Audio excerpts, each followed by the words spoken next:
میرے بھائیوں، آپ کو اپنی ذمہ داری کا احساس ہونا چاہیے۔ ائمہ کرام اپنی ذمہ داری محسوس نہیں کر رہے، معاف کیجیے گا۔ اپنی ذمہ داری کا احساس دلاؤ لوگوں کو کہ ہم ذمہ دار ہیں، اور اس ذمہ داری کا احساس تبھی آپ دلا سکتے ہیں جب آپ اپنی مسجدوں میں دعاؤں کا اہتمام کریں۔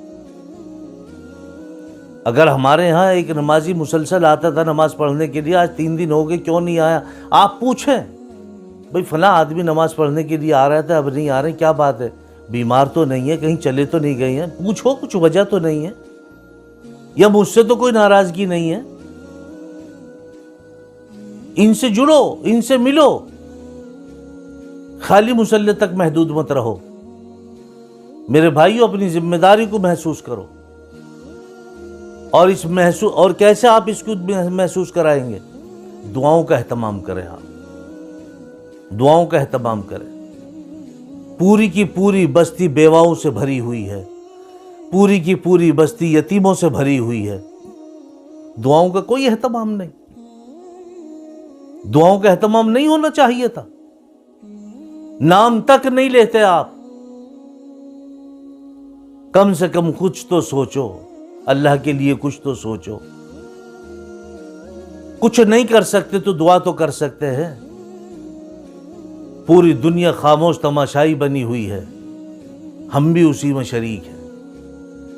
قنوت نازلہ کا اہتمام ہونا چاہیے، کوئی اہتمام نہیں قنوت نازلہ کا۔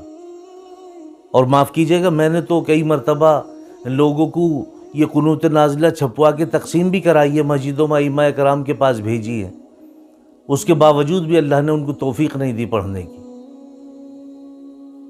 کیا اس پہ پکڑ نہیں ہو سکتی آپ کی؟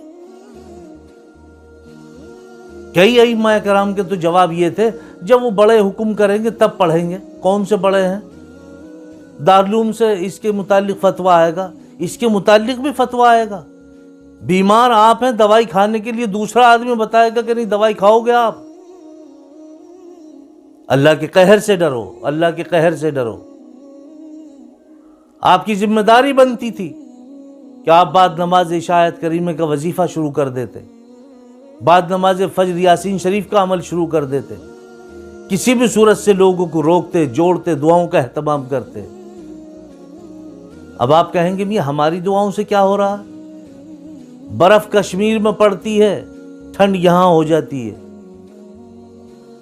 جب آپ یہاں دعا کریں گے تو اثر وہاں نہیں پڑ دے گا۔ آپ دعا مانگ کس سے رہے ہیں؟ جب ایک برف کا اثر یہاں تک ہو سکتا ہے تو یہ تو دعا ہے۔ اللہ سبحانہ وتعالیٰ خود فرماتے ہیں کہ دعا مومن کا ہتھیار ہے، دعا مانگو۔ اللہ مانگنے والوں سے خوش ہوتے ہیں، جو اس سے نہیں مانگتا اس سے ناراض ہوتے ہیں۔ یہ بڑی کڑوی سچائی میں نے آپ کے سامنے رکھی ہے۔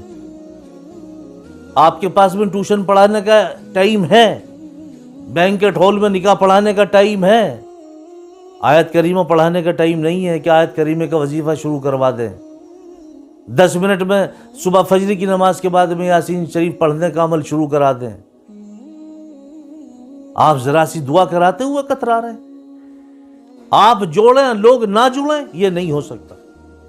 کچھ بھی صحیح، ابھی بھی لوگوں کے دلوں میں آپ کی عزت ہے۔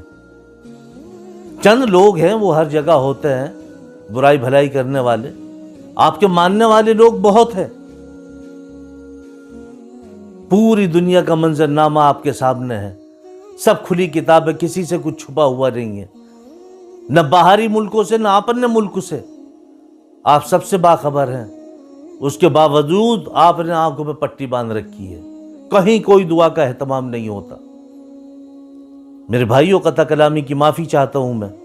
اپنی اپنی مسجدوں میں قنوت نازلہ کا اہتمام کریں، بعد نماز عشاء آیت کریمہ کا اہتمام کریں۔ یہ وہ آیت کریمہ ہے جس آیت کریمہ کی برکت سے اللہ سبحانہ وتعالی نے حضرت یونس علیہ السلام کو مچھلی کے پیٹ میں محفوظ رکھا ہے۔ تو ہم تو ابھی کھلے آسمان کے نیچے ہیں۔ جب وہ سمندر میں مچھلی کے پیٹ میں حفاظت کر سکتا ہے اس آیت کریمہ کی برکت سے، تو اللہ سبحانہ وتعالی اس کھلے آسمان کے نیچے ہماری حفاظت نہیں کر سکتا؟ میرے بھائیو، دعا کا اہتمام کرو، دعا کی ترغیب دو۔ گھروں میں بھی دعاؤں کا اہتمام ہونا چاہیے. ایک آپ کی بیوی، ایک آپ کی بیٹی، دو اس پڑوس کی لو، دو اس پڑوس کی، دو سامنے کی، 8-10 جنی بیٹھ گئیں، اللہ تعالیٰ کے سامنے کچھ رونا گڑ گڑانا شروع کر دیا. اللہ تو اللہ ہے، اس میں دیکھ رہے ہیں کہ معصوم پیاری بچیاں بھی ہیں، بوڑھی ضعیفہ عورتیں بھی ہیں. پتہ نہیں اللہ تعالیٰ کو کس پہ ترس آ جائے اور کس کی مانگی ہوئی دعاؤں سے اللہ تعالیٰ اس دنیا کے نظام کو بدل دے. ایک وقت تھا کہ ہماری مسجدوں کے باہر دروازوں پہ 8-8, 10-10, 15-15, 20-20 عورتیں کھڑی رہتی تھیں، غیر ایمان والی ہندو عورتیں اپنے بچوں کو گود میں لیے ہوئے. بھیا اس پہ پھونک مار دو، بھیا اس پہ دم کر دو، بھیا اس کے سر پہ ہاتھ رکھ دو. کبھی احساس نہیں ہوتا کہ آخر یہ وجہ کیا ہوئی کہ لوگ ہم سے اتنے بدظن ہو گئے؟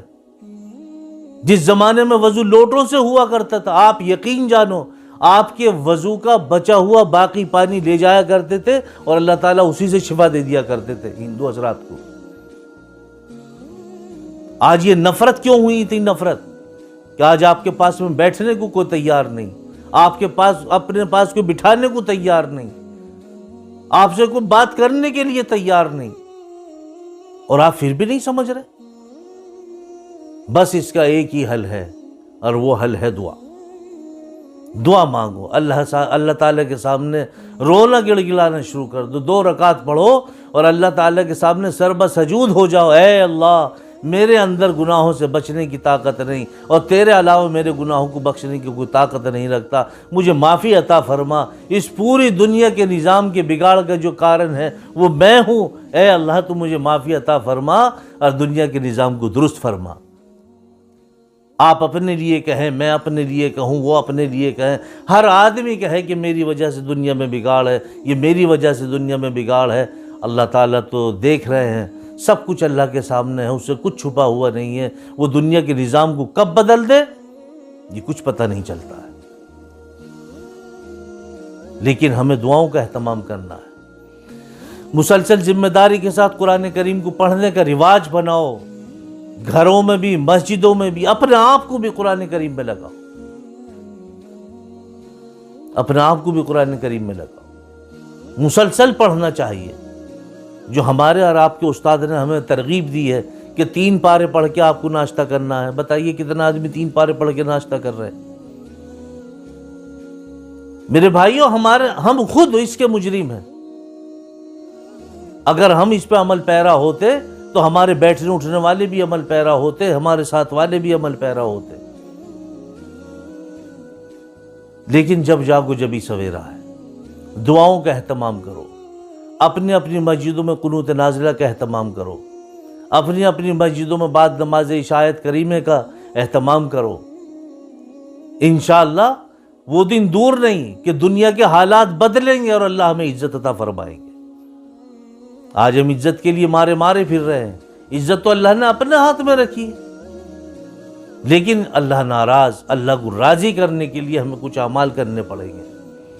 اللہ تعالیٰ استغفار سے خوش ہوتے ہیں. اللہ تعالیٰ کے سامنے استغفار کریں، رو رو کے، گڑ گڑا کے، کیونکہ اللہ تعالیٰ کو اپنے بندے کا رونا اور گڑ گڑانا پسند ہے، اور دنیا والوں کو اپنے سامنے ہنسنا اور کلکلا کے ہنسنا پسند ہے. ہمیں دنیا کو راضی کرنا نہیں، ہمیں اللہ تعالیٰ کو راضی کرنا ہے. رو کے، گڑ گڑا کے، مانگ کے اللہ تعالیٰ کو راضی کرنا ہے. اس لیے میرے بھائیوں، جہاں جہاں تک بھی میری آواز جا رہی ہے، آپ کی ذمہ داری بنتی ہے کہ آپ اپنی اپنی مسجدوں میں بعد نماز فجر یاسین شریف کا اہتمام شروع کریں اور اس کے بعد پھر دعا کا اہتمام کریں. بعد نماز عشاء آیت کریمہ کا اہتمام شروع کریں اور اس کے بعد میں دعا کا اہتمام شروع کریں.